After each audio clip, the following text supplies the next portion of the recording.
मेरे चैनल पर नए हो तो चैनल को सब्सक्राइब करें और घंटी का बटन दबाएं। जो कथा भागवत में भगवान के विषय में बताया जाता है, मैंने कहा वे झूठ बोलते हैं। अगर कोई इंसान बीमार होता है तो कहां जाएगा? बोलो, राम मंदिर जाओगे या अस्पताल जाओगे? कहते हैं गाय का गोबर खाने से कैंसर ठीक होता है, तो बताओ भक्तों, इलाज के लिए विदेश क्यों जाते हो? समझो जरा। ये सब हम लोगों को भगवान के नाम पर गुमराह कर रखा है। और जब यही लोग कहते हैं धन दौलत त्याग कर भगवान की शरण में आ जाओ, और खुद कहीं पर भागवत कहने जाते हैं, लाखों रुपये लेते हैं। ये मायाजाल ही तो है। भगवान की शरण में जाने का मतलब यह थोड़ी है कि अपने शरीर का ध्यान छोड़ दो। जो शरीर भगवान ने दिया है उसकी सेवा भी तो ईश्वर सेवा है। जब बुखार आता है तब राम की जगह दवा ढूंढते हो। जब जीवन भर की परेशानी हो तब बाबा का झूठा गोबर इलाज क्यों बन जाता है? गाय पूज्य है, इसमें कोई दो राय नहीं, पर यह कहना कि गोबर खाने से कैंसर ठीक हो जाएगा, यह विज्ञान नहीं, धोखा है। जो कथावाचक कहते हैं धन दौलत छोड़ दो, भगवान की शरण में आ जाओ, वो खुद लाखों के हवाई सफर करते हैं, एसी पंडाल में रुकते हैं और पाटीदारों से लिफाफा लेते हैं। तो त्याग हमें क्यों सिखाते हो? तपस्या की राह हमें क्यों दिखाते हो, जब खुद तुमने उसका कोई अनुसरण नहीं किया? भगवान के नाम पर डर बेचकर जो अपने महल खड़े करते हैं वो संत नहीं, व्यापारी हैं। सच्ची भक्ति वो है जो आंखें खोलती है, ना कि आंखें बंद करवाती है।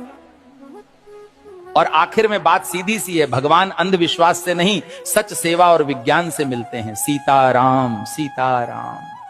भविष्य मालिका कहती है जब पाप बढ़ेगा तो समय न्याय करेगा और धर्म की असली परीक्षा शुरू होगी। 2032 से सत्य युग का आरंभ होगा, लेकिन उससे पहले पूरी धरती हिलेगी। प्यारे भक्तों, 2 सूरज दिखेंगे आकाश में, पर उनमें से एक सूरज नहीं, विनाश का दूत होगा। बंगाल की खाड़ी में गिरेगा अग्निपिंड और समंदर उठकर धरती को लील जाएगा। 7 रात तक सूरज नहीं उगेगा, चांद नहीं दिखेगा, बस अंधकार होगा और भय, जिसे तुम प्राकृतिक आपदा कहोगे। तीसरा विश्व युद्ध दस्तक दे चुका है। शब्द नहीं, अब शस्त्र बोलेंगे। भारत पर हमला होगा, परंतु धर्म की धरती कभी झुकेगी नहीं, क्योंकि भगवान कल्कि का अवतार होगा।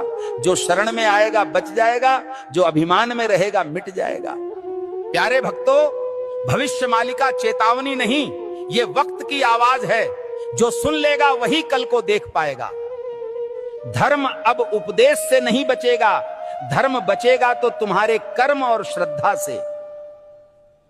जो अब भी सो रहे हैं, समय उन्हें जगाएगा नहीं, बल्कि बहा देगा इतिहास की धूल में। अब भी समय है भक्तों, या तो धर्म के साथ खड़े हो जाओ या अधर्म के साथ डूब जाओ।